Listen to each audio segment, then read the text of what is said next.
ஸ்ரீ குருப்பியோ நமஹ. தெய்வத்தின் குரல் நான்காம் பகுதி 76வது தலைப்பு. யாரார் வாய் கேட்பினும்.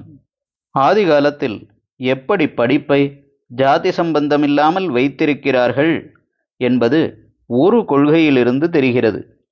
கல்வியை, அதாவது விஷய ஞானம் பெறுவதை அந்த பூர்வ காலத்தில் எவ்வளவு பெரிதாக மதித்திருக்கிறார்கள் என்பதும் இதிலிருந்து தெரிகிறது.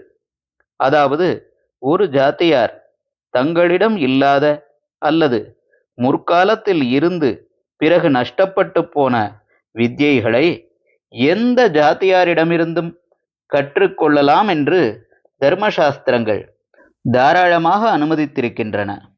நல்ல வித்யை ஒன்றையோ அல்லது உயர்ந்த தர்ம பண்பு ஒன்றையோ அல்லது ரொம்பவும் உத்தமமான கன்னிகை ஒருத்தியையோ எந்த ஜாத்தியாரிடமிருந்தும் பெற்றுக்கொள்ளலாம் என்று மனுவே சொல்லியிருக்கிறார்.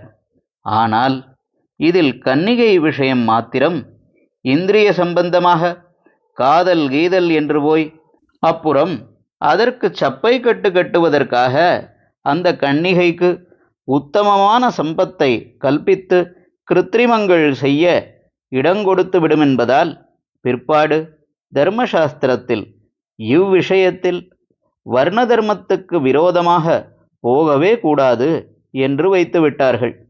ஆனால் தர்மம், வித்யை, அதாவது அறம், அறிவு இரண்டையும் பிராமணன் கூட அப்பிராமணரிடமிருந்து கேட்டு பெற்றுக்கொள்ளலாம் என்று சொல்லியிருக்கிறார்கள்.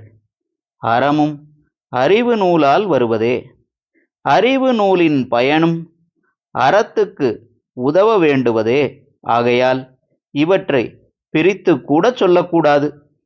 அந்நிய தேசத்தினரோ காட்டு மிராண்டிகளோ ஒரு பிரதேசத்தில் உள்ள பிராமண வித்வான்களையெல்லாம் ஒழித்துவிட்டால் அல்லது வேறே ஏதோ காரணத்தால் ஒரு பிரதேசத்தில் பிராமணர்களுடைய வேதாபியாசம் நின்று போய்விட்டதென்றால் இப்படிப்பட்ட ஆபத்து காலத்தில் பிராமணனாக பிறந்தவன் அங்கேயுள்ள க்ஷத்திரியர்களிடமோ வைஷ்யர்களிடமோ வேதத்தையே கூட கற்றுக்கொள்ளலாம் என்கிற அளவுக்கு மனு போயிருக்கிறார். எப்பொருள் யார் யார் வாய் கேட்பினும் அப்பொருள் மெய்ப்பொருள் காண்பதறிவு என்று திருக்குறளில் சொல்லியிருக்கிறது.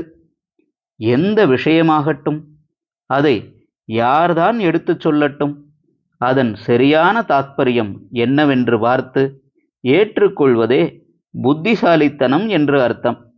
இப்படி சொன்னதால் முதலிலேயே எந்த ஒரு வித்யையையும் தப்பு என்று ஒதுக்கி வைத்து விடாமல் அதிலும் ஏதாவது உசந்த கருத்து இருக்குமா என்று ஆலோசிக்க வேண்டுமென்று ஏற்படுகிறது.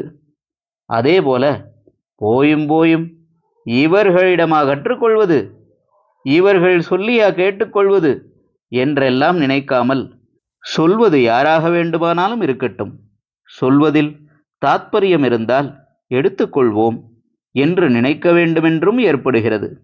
இந்த இரண்டு பண்புகளையும் தர்மசாஸ்திரங்களில் வெகுவாக ஆதரித்து வற்புறுத்தி இருக்கிறது. விஷயமிருக்கிறதா என்று பார்க்கிறேன் என்று பொய் சமாதானம் சொல்லிக்கொண்டு கண்ணா பின்னா சமாச்சாரங்களை கூட ஒருத்தன் படிக்கலாம். அதாவது எப்பொருளையும் படிக்கலாம். ஆனால் உசத்தி தாழ்த்தி பார்க்காமல் யாரார் வாய் கேட்பது லேசில் முடியாது. அதனால் இந்த அம்சத்தை சாஸ்திரம் நன்றாக அழுத்தம் கொடுத்து எடுத்துச் சொல்லியிருக்கிறது. கோபத்திலே கொக்கை எரித்த கொங்கண ரிஷி ஒரு ஸ்திரீயிடமிருந்து அநேக தர்மங்களை தெரிந்து கொண்டு அப்புறம் அவள் வார்த்தைப்படி பாக்கியிருந்த தர்மங்களை ஒரு கசாப்பு கடைக்காரனிடம் கேட்டறிந்ததாக மகாபாரதத்தில் இருக்கிறது.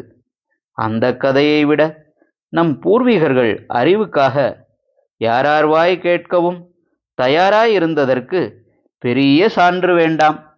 ஹரஹர சங்கர, ஜெய ஜெயசங்கர. தெய்வத்தின் குரல் மேலும் ஒலிக்கும்.